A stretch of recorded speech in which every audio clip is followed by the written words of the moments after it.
Hello everyone, I hope that you guys are doing great. My name is Gohar Shah and I'm the tutor of SBR, F1, AAA and AA exams for ACCA.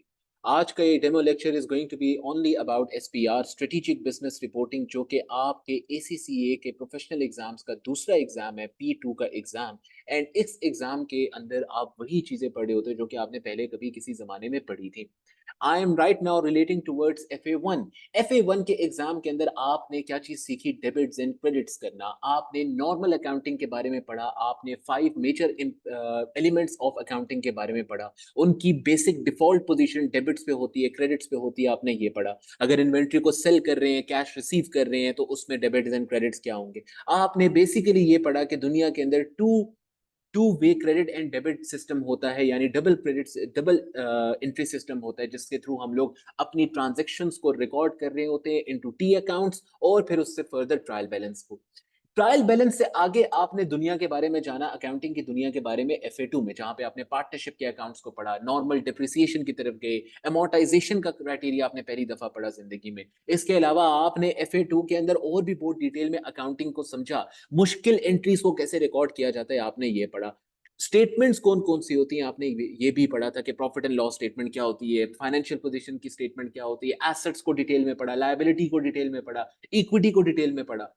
At the same time जब आप उससे अगले exam में आए F3 की तरफ, तो F3 के एग्जाम के अंदर आपने डिटेल के अंदर सबसे पहले फाइनेंशियल स्टेटमेंट्स बनाना सीखी, और इसके एग्जाम में फाइनेंशियल स्टेटमेंट का लेआउट आपको गिवन होता था। आपने राइट अमाउंट चूज करके उस CBE के एग्जाम के अंदर यहां पे पुट इन करनी होती थी, आप एग्जाम को सॉल्व करके आते थे and you pass your exam. इसके बाद अगला अकाउंटिंग का एग्जाम था आपका F7 का। F7 के अंदर आपने डिटेल के अंदर स्क्रैच से एक्सेल की शीट में फाइनेंशियल स्टेटमेंट्स बनाना सीखी, बिल्कुल वैसे ही जैसे कि आप प्रैक्टिकल लाइफ में बनाओगे। लेकिन यहां पे आप एक चीज को मिस करते थे। आप इस चीज को मिस करते थे कि अगर आपने रेवेन्यू रिकॉर्ड करना है with in statement of profit और लॉस, तो वो किस बेसिस पे करना है, किस चीज को आप रेवेन्यू कहते हो, किस चीज को आप इनकम कहते हो, किस चीज को आप IAS 16 की प्रॉपर्टी प्लांट एंड इक्विपमेंट कहते हो, जो कि आप स्टेटमेंट ऑफ फाइनेंशियल पोजीशन में रिकॉर्ड करते थे। What is the meaning of investment property? अगर किसी किसी बिल्डिंग के अंदर इन्वेस्टमेंट कर रहे हो, किसी लैंड को खरीद रहे हो ताकि आप उसको होल्ड करके उसकी वैल्यू को इंक्रीज कराओ और बाद में सेल करके उससे प्रॉफिट्स कमाओ, तो इसको कैसे रिकॉर्ड करने। लीजेस के बारे में आपने पढ़ा कि लीज रिकॉर्ड करनी होती है, लेकिन लीज रिकॉर्ड करने के बारे में बताया किसने, ये लॉ कौन सा था, आपने ये नहीं पढ़ा। फिर आपने हर एक चीज को समझ लिया कि फाइनेंशियल स्टेटमेंट्स के अंदर क्या चीज कैसे रिकॉर्ड हो रही होती है, गुडविल कैसे रिकॉर्ड हो रही होती है, उसकी कैलकुलेशंस कैसे करनी होती है, आपको ये सब कुछ आता था। लेकिन ये कैलकुलेशंस एक्चुअल में बताई किसने?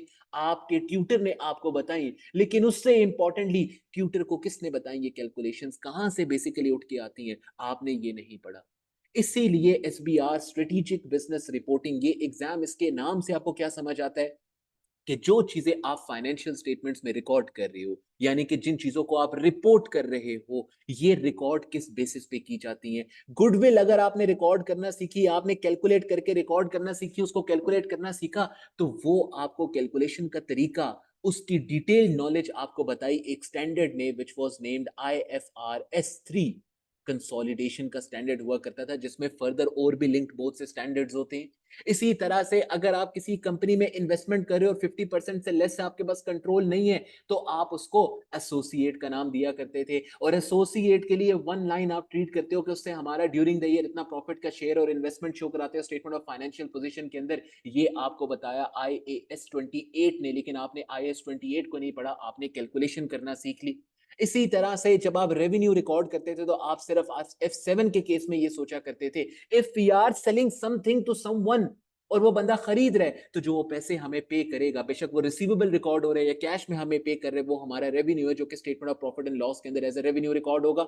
लेकिन आपने इसके बैक एंड का रिलेशन, इसके बैक एंड की नॉलेज, IFRS 15 को आपने नहीं पढ़ा। F7 के अंदर आपने ये नहीं पढ़ा कि IFRS 15 कहता था कि अगर आप एक कस्टमर को कोई चीज सेल कर रहे हो और उसके अगेंस्ट रिसीट या रिसीवेबल को रेवेन्यू रिकॉर्ड कर रहे हो statement of profit and loss के अंदर, तो उसको तब तक रिकॉर्ड नहीं कर सकते जब तक आप 5 स्टेप से ना गुजर जाओ। एक कॉन्ट्रैक्ट होना जरूरी है और बाकी 4 स्टेप्स होना जरूरी है, सिर्फ तब आप रेवेन्यू रिकॉर्ड कर सकते हो। एसबीआर के एग्जाम में आपने अकाउंटिंग के अंदर जो कुछ रिकॉर्ड करना सीखा, इससे रेलेवेंट स्टैंडर्ड्स क्या कहते हैं आप ये पढ़ते हो। हर एक चीज का कोई ना कोई स्टैंडर्ड होता है। अगर मैं आपको डिटेल में लेकर आऊं तो जैसे IAS 1 एक स्टैंडर्ड का नाम है। इस स्टैंडर्ड के आप अंदर पढ़ते हो कि फाइनेंशियल स्टेटमेंट्स को बनाया कैसे जाता है। इस एक लॉ, एक स्टैंडर्ड जो कि पूरी दुनिया में हर एक कंपनी यूज करती है कि अगर मैंने फाइनेंशियल स्टेटमेंट्स बनानी है तो जैसे IAS 1 कहता है बिल्कुल वैसे ही बनानी है। इन्वेंट्रीज के बारे में आपने पढ़ा था कि NRV, lower of cost, NRV पे रिकॉर्ड होंगी। आप कुछ मेथड्स नहीं यूज कर सकते इन्वेंट्री के अंदर, वो कौन कौन से मेथड्स थे आपने ये चीजें पढ़ी थी। ये सब कुछ आपको कौन बताता था? आपने ये भी पढ़ा था किसी हद तक के यार, जो आपके पास ओवरहेड्स होते हैं, indirect overheads, indirect fixed cost जो होती हैं, वो आप इन्वेंट्री की वैल्यू के अंदर इंक्लूड नहीं कर सकते। लेकिन ये आपको किसने बताया था? IAS 2 इन्वेंट्रीज ने बताया था। SBR में आप इसको डिटेल में पढ़ते हो। इसी तरह से IAS 7 statement of cash flows कैसे बनाई जाती हैं। IAS 8 अकाउंटिंग पॉलिसीज क्या होती हैं, ये आपने F7 में भी पढ़ा था। What is meant by changes in accounting estimates and errors क्या होते हैं, इन सब का मतलब क्या होता है, ये आप SBR में डिटेल में पढ़ते हो। IAS 10 events after the reporting date, ये आपने डिटेल में AA के अंदर भी पढ़ा था जब आप कंप्लीशन एंड रिव्यू के स्टैंडर्ड्स परफॉर्म करते थे, कंप्लीशन एंड रिव्यू करते थे एक ऑडिट का, तो वहां पे था कि सब्सिक्वेंट इवेंट्स को आइडेंटिफाई करना होता है जिसमें हमारी एक्टिव एंड पैसिव ड्यूटी होती है। ये सब्सिक्वेंट इवेंट्स का पूरा स्टैंडर्ड है events after the reporting date के नाम से, जिसको हम लोग पढ़ते हैं कि फाइनेंशियल स्टेटमेंट्स में डिस्क्लोजर्स और एडजस्टमेंट्स रिगार्डिंग सब्सिक्वेंट इवेंट्स कैसे की जाती हैं, ये स्टैंडर्ड आपको IAS 10 बताता है। इसके साथ साथ IAS 12 टैक्सेस कैसे रिकॉर्ड होते हैं, ये आप पढ़ते हो। What is meant by deferred tax asset and deferred tax liability, वो कैलकुलेट कैसे होते हैं, ये पढ़ते हैं हम लोग। इसके साथ साथ IAS 16 नामी गरामी स्टैंडर्ड, जो कि आपने बचपन में भी पढ़ा, जो कि डेप्रिसिएशन का तरीका बताता है, amount depreciation, recognition of an asset, D recognition of an asset, capital expenditure क्या होता है, रेवेन्यू एक्सपेंडिचर क्या होता है, ये सब कुछ प्रॉपर्टी प्लांट एंड इक्विपमेंट का स्टैंडर्ड आपको बताता है। फिर IAS 19, अगर एक एम्प्लॉय को आप सैलरी पे कर रहे हो तो वो कहां पे रिकॉर्ड होगी, हम लोग तो उसको एज एन एक्सपेंस रिकॉर्ड कर देते थे, लेकिन उसको किसने कहा कि उसको एज एन एक्सपेंस रिकॉर्ड होना चाहिए? IAS 19 ने बोला। क्यों बोला, उसकी रीजनिंग आपको पता होनी चाहिए। इसके साथ साथ आप जब एक एम्प्लॉय को हायर कर रहे होते हो अपने पास, तो आप ये रिस्पॉन्सिबिलिटी लेते हो कि भाई जब ये एम्प्लॉय रिटायर हो जाएगा 60 की एज पे जाके, तो हाँ हम इसको पेंशन पे करेंगे। तो वो जो आपने पेंशन आज से 20-25 साल बाद इस एम्प्लॉय को पे करनी है, वो तो आपकी नॉन करंट लाइबिलिटीज में आनी चाहिए। IAS 19 क्या कहते हैं उस पेंशन के बारे में, कितनी different types of pension schemes हो सकती हैं जो कि एम्प्लॉय की रिटायरमेंट पे उसको पे करनी पड़ सकती है, और उसको कैसे फाइनेंशियल स्टेटमेंट्स में रिकॉर्ड किया जाता है, ये भी पढ़ोगे एम्प्लॉय बेनिफिट्स के अंदर।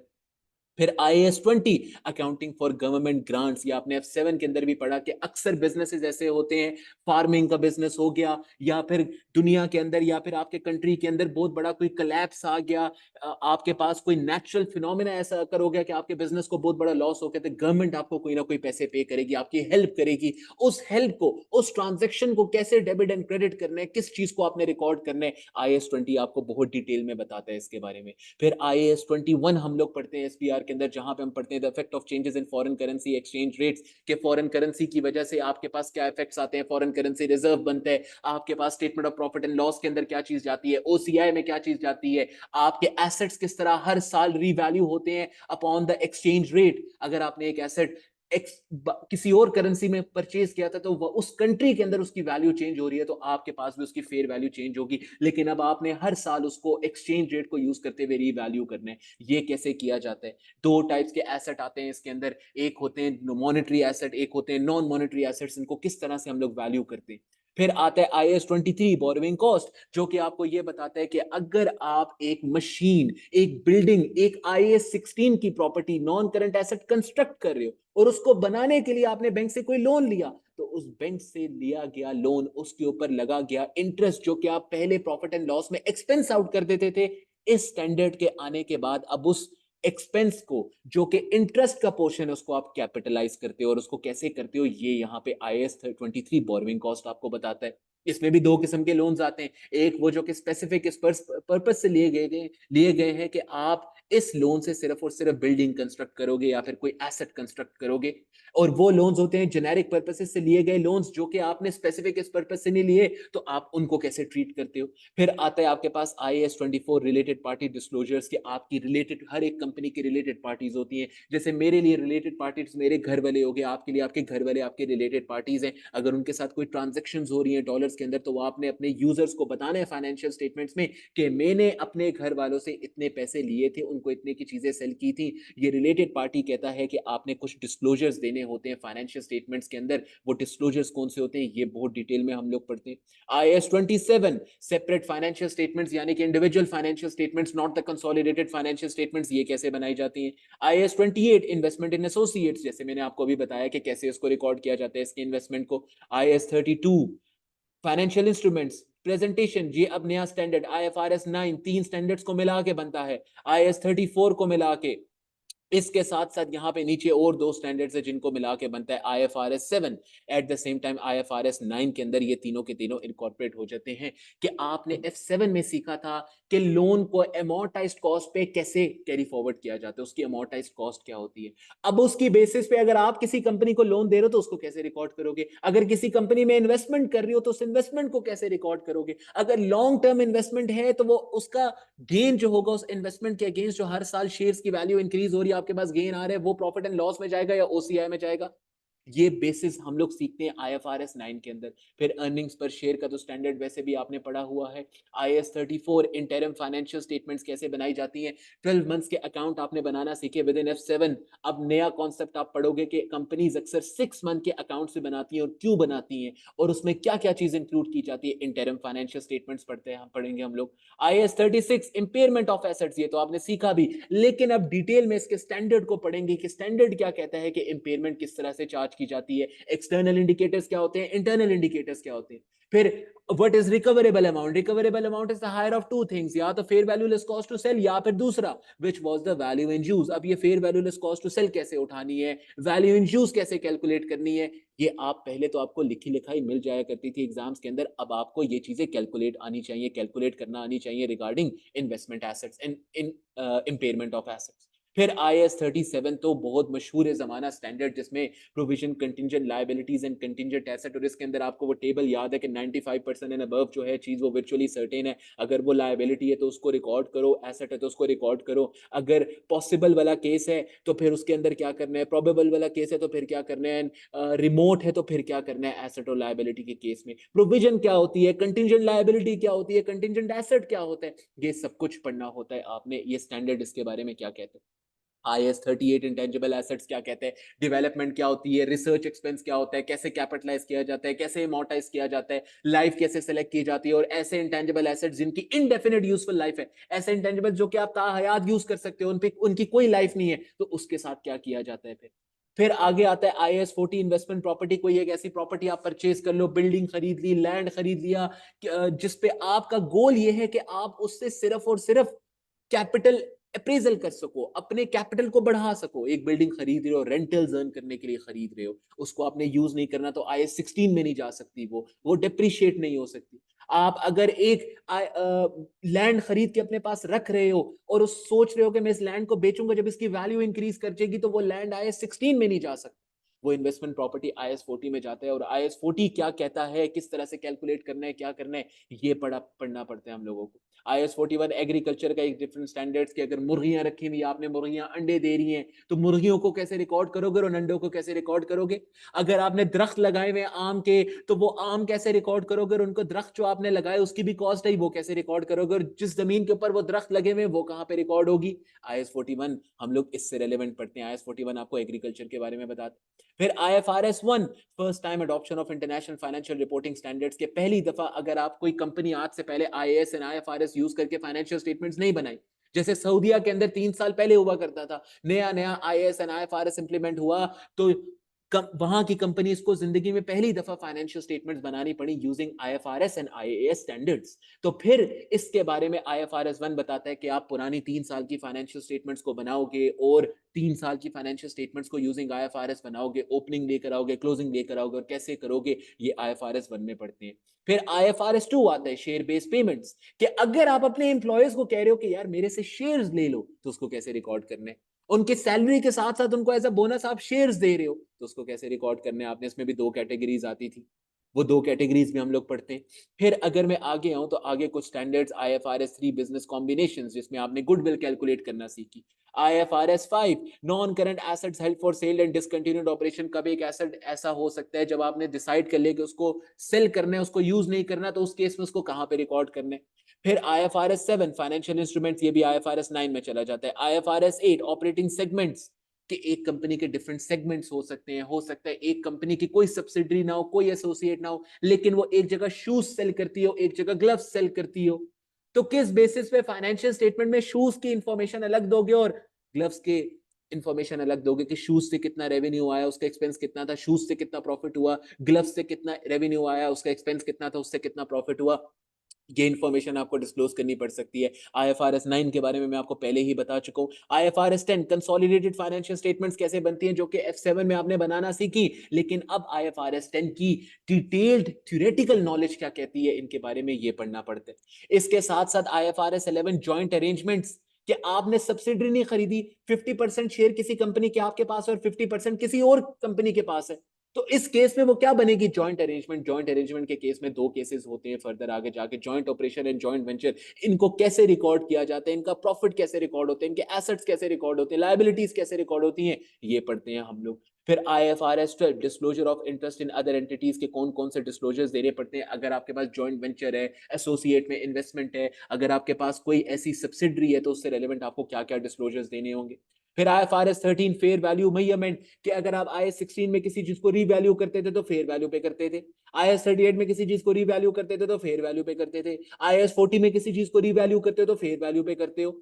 अगर आप किसी चीज को इंपेयर करते हो तो recoverable amount is the higher of fair value less cost to sell and value in use. वहां पे भी जो फेयर वैल्यू यूज हो रही है वो मार्केट यूज हो रही है। ये फेयर वैल्यू निकालने का तरीका, उसके लिए बिल्कुल एक अलग standard by the name of IFRS 13 fair value measurement, ये हम लोग पढ़ते हैं बहुत डिटेल में। फिर के फेयर वैल्यू मार्केट के अंदर से कैसे निकाली जाती है किसी भी चीज के लिए। फिर उसके बाद आता है IFRS 15 revenue from contract with customers, के वही रेवेन्यू जो आपने रिकॉर्ड करना है अपने पास statement of profit and loss के अंदर, कि मैंने अपने कस्टमर को ये चीज सेल की, उसका रेवेन्यू में रिकॉर्ड करना चाहता हूं। आईएफआरएस 15 कहते हैं कि 5 स्टेप्स अगर आपके पूरे हो रहे हैं तो तभी आप रेवेन्यू रिकॉर्ड कर सकते हो, अदरवाइज आप नहीं कर सकते। हम लोग तो F7 में वैसे ही रिकॉर्ड कर देते थे, लेकिन यहाँ पे उस 5 स्टेप्स क्राइटेरिया को पूरा करवाना पड़ता है और सिर्फ तब आप रेवेन्यू रिकॉर्ड करते हो। उसके बाद लीजेस ऑलरेडी आप कर चुके हो। एंड फिर आईएफआरएस फॉर एसएमईज, यानी स्मॉल कंपनीज जो होती हैं, वो कितने कितने स्टैंडर्ड्स अपने पास एम्प्लॉय कर रही होती है। फर्क कोई नहीं होता, सिर्फ the way of asking the question examiner का चेंज हो जाता है। वो कैसे, अगर मैं आपको डेमो के ऊपर लेकर आऊं, तो आज से पहले आपसे क्वेश्चंस पूछे जाया करते थे कि फाइनेंशियल स्टेटमेंट बना दो, इनकम कितनी रिकॉर्ड होनी चाहिए, आपसे बोला जाता था कि डेप्रिसिएशन कितनी आनी चाहिए फाइनेंशियल स्टेटमेंट में। F7 में जब आप एक्सेल की शीट में फाइनेंशियल स्टेटमेंट्स को स्क्रैच से बना रहे हुआ करते थे, तो वहां पे आपके पास इंफॉर्मेशन होती थी, बस उसको रिकॉर्ड कर देते थे। लेकिन यहां पे हर एक स्टैंडर्ड अपनी नॉलेज देता है आपको, कि कोई चीज रिकॉर्ड करे और लायबिलिटी रिकॉर्ड करे तो उसके पीछे रीजन क्या है।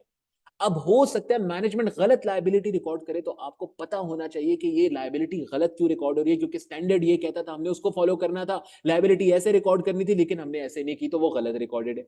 यहाँ पे क्वेश्चंस पूछे जाते हैं कि इश्यूज एक्सप्लेन करो स्टैंडर्ड्स को यूज करके, कि एक कंपनी ने रेवेन्यू रिकॉर्ड कर लिया, स्टेप नंबर 4 अभी हमारा मीट नहीं होता था, तो आप बताओगे कि रेवेन्यू रिकॉर्ड नहीं हो सकता था बिकॉज स्टेप नंबर 4 जो कि ये कहता था IFRS 15 revenue from contract with customers, इस वजह से we can not record this revenue. आप ये बताओगे इसके अंदर। इश्यूज फ्रॉम द स्टैंडर्ड्स, कि आपको एक सिनेरियो गिवन होगा, उसके अंदर इशू होगा और वो इशू किसी स्टैंडर्ड से लिंक्ड होगा, आपने वो स्टैंडर्ड आइडेंटिफाई करके एक्सप्लेन करना होगा कि ये गलत रिकॉर्ड किया गया बिकॉज स्टैंडर्ड ये कहता था और हम लोगों ने इसको ऐसे रिकॉर्ड कर लिए, हमने डिफरेंट पर्सपेक्टिव से रिकॉर्ड किया, गलत रिकॉर्ड हुआ। आपको यहां पे ऐसा भी क्वेश्चन आ सकता है कि फाइनेंशियल स्टेटमेंट्स को प्रिपेयर करके दे दो, जो कि अब मोस्ट रीसेंट क्वेश्चंस में पूछा जाता है। आपको एक सस्पेंस अकाउंट दे देंगे, आपको एक्सेल की टाइप की शीट दे देंगे जो कि प्री पॉपुलेटेड शीट होगी, जिसमें आपके पास सारी की सारी इंफॉर्मेशन होगी, लेकिन उसके अंदर कुछ ना कुछ गलत होगा और आपको उस एडजस्टमेंट्स करनी होगी उन फाइनेंशियल स्टेटमेंट्स में जो कि आपको फाइनेंशियल एग्जाम के अंदर गिवन होंगी। कुछ ना कुछ गलतियां होंगी उन फाइनेंशियल स्टेटमेंट्स के अंदर। इसी तरह से advice how transaction should be accounted for, मतलब आपको सिनेरियो गिवन होगा, आपको दे दिया जाएगा, बता दिया जाएगा सिनेरियो के अंदर स्टोरी लिख कर कि यार ये एक ट्रांजैक्शन हुई है, हमें नहीं समझ आ रही, इसको कैसे रिकॉर्ड करना चाहिए, आप बताओ कैसे रिकॉर्ड करें इसको। अब आप वहां पे एक्सप्लेन करोगे कि ये ट्रांजैक्शन रेवेन्यू से रिलेट करती है, रेवेन्यू के लिए हम लोग IFRS 15 पढ़ते हैं, IFRS 15 कहता था कि पहले स्टेप 1 अप्लाई करो, स्टेप 2 अप्लाई करो, अगर स्टेप 5 तक सारे स्टेप्स मीट हो रहे हैं तो फिर इस ट्रांजैक्शन को रिकॉर्ड किया जा सकता है। तो इस ट्रांजैक्शन को हम लोग रिकॉर्ड करते हुए डेबिट रेवेन्यू करेंगे, यानी revenue statement of profit and loss में रिकॉर्ड होगा, और क्रेडिट करेंगे अपने पास रिसीवेबल या फिर कैश को। और कैसे करेंगे, इस तरह से डिटेल में एक्सप्लेन किया जाता है। और कुछ इश्यूज भी हो सकते हैं जो कि आइडेंटिफाई करके और आप बताओगे कि ये गलत रिकॉर्ड हुआ है एग्जाम के अंदर। ठीक हो गया। अगर मैं एग्जाम की तरफ आऊं तो एग्जामिनेशन के पॉइंट ऑफ व्यू से एसबीआर के केस में दो आपके पास सेक्शंस होते हैं। सेक्शन नंबर ए 50 मार्क्स का होता है जिसमें दो questions, question number 1 is 30 marks and question number 2 होता है आपके पास 20 मार्क्स का। क्वेश्चन नंबर 2 के अंदर 2 प्रोफेशनल मार्क्स होते हैं, 18 मार्क्स आपके टेक्निकल होते हैं। आपने आज से पहले शायद कभी टेक्निकल मार्क्स के बारे में ना सुना और प्रोफेशनल मार्क्स के बारे में ना सुना हो। The way of writing, clarity of explanation, business acumen होना, आप अपने आंसर्स को कैसे एक्सप्लेन कर रहे हो, इसकी बेसिस पे आपको एग्जामिनर 2 मार्क्स प्रोवाइड करता है। ये 2 मार्क्स आप लिख के नहीं ले सकते, अपनी क्लैरिटी ऑफ आंसर से देते हो, ये बता के देते हो कि यार हाँ मुझे जिस इंडस्ट्री के ऊपर क्वेश्चन है इस इंडस्ट्री का नॉलेज है मेरे पास, ये बता के देते हो। स्टैंडर्ड्स का नॉलेज है, स्टैंडर्ड को ठीक से एक्सप्लेन किया हुआ है, तो एग्जामिनर आपको 2 प्रोफेशनल मार्क्स क्वेश्चन नंबर 2 में देते हैं। अब एग्जामिनर ने गारंटेड ये चीज बताई है कि सेक्शन ए के अंदर एक पार्ट आएगा कंसोलिडेशन का, जिसपे कंसोलिडेशन के क्वेश्चंस आएंगे, वहां पे आपको कंसोलिडेशन करनी नहीं होगी, वहां पे आपसे स्टैंडर्ड के पॉइंट ऑफ व्यू से पूछा जाएगा कि यहाँ पे गुडविल कैसे कैलकुलेट होगी, स्टैंडर्ड क्या कहता है, एफआरएस 3 क्या कहता है, IAS 28 क्या कहता है, इसी तरह से बाकी स्टैंडर्ड्स क्या कहते हैं। आपका एग्जामिनर कहता है कि इसके अंदर एथिक्स का पार्ट लाजमी आएगा, सेक्शन ए के अंदर क्वेश्चन नंबर 1 या फिर 2 के अंदर। ये दो तो एग्जामिनर ने बोला है कि सेक्शन ए में लाजमी आएंगे ये दोनों पार्ट्स, लेकिन बाकी स्टैंडर्ड्स भी पूछे जा सकते हैं with in section number A. लेकिन अक्सर ऐसे होता है कि क्वेश्चन नंबर 1 कंसोलिडेशन एंड एक दो दूसरे स्टैंडर्ड्स के बारे में एग्जामिनर पूछ लेता है, और क्वेश्चन नंबर 2 जो होता है वो पूरा का पूरा एथिक्स के बारे में एग्जामिनर पूछता है। फिर section B of the exam, इसमें question number 3 and question number 4 दोनों 25 मार्क्स के होते हैं, और सेक्शन क्वेश्चन नंबर 4 के अंदर भी 2 प्रोफेशनल मार्क्स होते हैं। और यहां पे एग्जामिनर कहता है कि मैं कहीं से भी आपसे क्वेश्चन पूछ सकता हूं, पास कहीं पूरे सिलेबस में से भी क्वेश्चन 3 एंड क्वेश्चन 4 कहीं भी कोई भी स्टैंडर्ड आपसे पूछा जा सकता है। अब ऑब्वियसली स्टैंडर्ड को एक्सप्लेन करना होता है, उससे रेलेवेंट बताना होता है कि ट्रांजैक्शन कैसे रिकॉर्ड होनी चाहिए थी, ट्रांजैक्शन कैसे गलत रिकॉर्डेड थी, ये सब कुछ एक्सप्लेन करना होता है। फिर अगर मैं इससे नीचे आऊं तो इसके पास रेट्स के बारे में बात करते हैं, तो पिछले जितनी भी अटेम्प्ट्स आप देखेंगे तो consistently round about 50% he SBR का पास रेट रहा है। Out of all the professional exams SPR का हाईएस्ट पास रेट रहता है। उसकी दो रीजन, स्टैंडर्ड को कवर अप करना मुश्किल नहीं है क्योंकि F7 में ऑलरेडी आपको नॉलेज मिल चुकी होती है, F3 में आपको नॉलेज मिल चुकी होती है। यहाँ पे एसपीआर के अंदर सिर्फ आप इन फाइनेंशियल स्टेटमेंट्स को किन स्टैंडर्ड्स के बेसिस पे बनाया जाता था, उन स्टैंडर्ड्स को आप पढ़ रहे होते, उनको याद कर रहे होते, उनको समझ रहे होते, उनकी टेक्निकलिटीज में आपको समझा रहा होता हूँ, तो आपको आसानी होती है हमेशा पास करने में। ठीक हो क्या? Coming towards the main thing, अगर मैं अपने लेक्चर्स की तरफ लेकर आऊं आपको, तो आपको total through out the lectures, जो लेक्चर्स आपको दिए जाते हैं ऑब्वियसली उसके अंदर आपको सपोर्ट मिलती है मेरी, हर लेक्चर के साथ नोट्स मिलते हैं। जैसे अगर कॉन्सेप्चुअल फ्रेमवर्क की बात हो रही है तो मैंने कॉन्सेप्चुअल फ्रेमवर्क को डिटेल में अपनी राइटिंग में नोट्स बना के आपको दिए में, इन्हीं नोट से मैं पढ़ाऊंगा, और अगर बुक से किसी चीज को पढ़ा रहा हूं तो उसको डिटेल से एक्सप्लेन करूंगा, सिर्फ रीड आउट नहीं करूंगा। एट द सेम टाइम उनके एक्रोनिम्स बताऊंगा ताकि आपको वो याद रहे, और अपने नोट्स मेरे बनाए हुए आपको मिलेंगे, so you can better understand every single thing, और इन्हीं नोट्स से मैं पढ़ा रहा हूँ। इसी तरह से अगर मैं एथिक्स की तरफ आ जाऊं तो उसके अपने दिए गए नोट्स, उसमें इंपॉर्टेंट क्या क्या चीज है ये मैंने बताया है, और फिर एथिक्स से रेलेवेंट मैंने ये भी बताया हुआ है कि आपने एग्जाम का क्वेश्चन कैसे सॉल्व करना है। स्टेप नंबर 1 में आप ये चीज लिखोगे, स्टेप नंबर 2 में ये लिखना है, स्टेप नंबर 3 में रिकमेंडेशन दोगे आप, और इसके आपको 3 मार्क्स मिलेंगे किसी एक एथिकल इशू को रेज करने के। एथिक्स होता क्या है, आपने डबल ए के अंदर पढ़ा था, वही एथिक्स यहां पे अप्लाई होता है, लेकिन the way of answering the ethics SPR के अंदर चेंज हो जाता है। एसपीआर के अंदर एथिक्स थोड़ा सा डिफरेंट तरीके से लिखा जाता है। ठीक हो गया। इसी तरह से अगर मैं स्टैंडर्ड्स की तरफ जाऊं तो ये देखें IS 16 को नोट्स के थ्रू एक्सप्लेन करके मैं बुक की तरफ लेके गया, फिर इसके क्वेश्चन सॉल्व करवाए हुए मैंने लेक्चर्स के अंदर। इसी तरह से सारे तमाम स्टैंडर्ड्स के मैंने क्वेश्चंस और नोट्स के थ्रू समझा के उसके क्वेश्चन को सॉल्व करवाए हुए, ताकि आपको नोट्स मिले जिसमें आपको अंडरस्टैंडिंग हो कि कैसे काम करना है, उसकी डिटेल्ड एक्सप्लेनेशन और उसके क्वेश्चंस को सॉल्व करवाया, ताकि आपको अंडरस्टैंडिंग हो कि क्वेश्चन एग्जाम में कैसे सॉल्व किया जाता है। इसके साथ साथ पास्ट एग्जाम की प्रैक्टिस भी, 5 पास्ट एग्जाम्स की प्रैक्टिस भी मैं कराता हूं at the end of the course. सारे के सारे पास्ट एग्जाम्स के आपको लेक्चर्स भी मिल रहे होंगे। सो रिगार्डलेस ऑफ दिस, आपको किसी भी किस्म का इशू अगर इसके अलावा भी फेस आता है तो आप मेरे साथ कांटेक्ट कर सकते हैं। I am always available upon WhatsApp. अपने सारे तमाम स्टूडेंट्स के साथ मैं व्हाट्सएप पे भी अवेलेबल होता हूँ, और जो वीकली लाइव क्लास हो रही होती है ईच संडे, उसके अंदर भी मैं एक्सप्लेन कर रहा हूँ। तो ऑब्वियसली वीकली लाइव क्लास सिर्फ तब रखी जाती है अगर कोई भी स्टूडेंट कहता है कि सर मुझे कोई इशू नहीं समझ आ रहा, तो आप काइंडली लाइव क्लास रख के एक्सप्लेन कर दें। तो उसके अंदर मैं एक्सप्लेनेशन प्रोवाइड कर रहा होता हूँ डिटेल के अंदर हर एक चीज की, जो चीज आपको नहीं समझ आती। एंड ऑब्वियसली वो वन पर्सन के लिए अलग लाइव क्लास नहीं होती। अगर एक बच्चा भी बोलेगा लाइव क्लास, तो वो फिर सारी तमाम क्लास के लिए एक ही लाइव क्लास होगी। It will be taken in a group. I hope this demo lecture satisfies you, और आपको एसबीआर की थोड़ी सी अंडरस्टैंडिंग होगी कि एसबीआर के सिलेबस में क्या होता है, इसको क्या पढ़ा जाता है, कैसे पढ़ा जाता है, और इसमें मैं कैसे पढ़ाता हूँ। I hope you are interested, and अगर आप इंटरेस्टेड है तो जरूर कॉन्टेक्ट करके अपनी एनरोलमेंट कराएं for the exam attempt, and you will get a quick response. Thank you all and take care.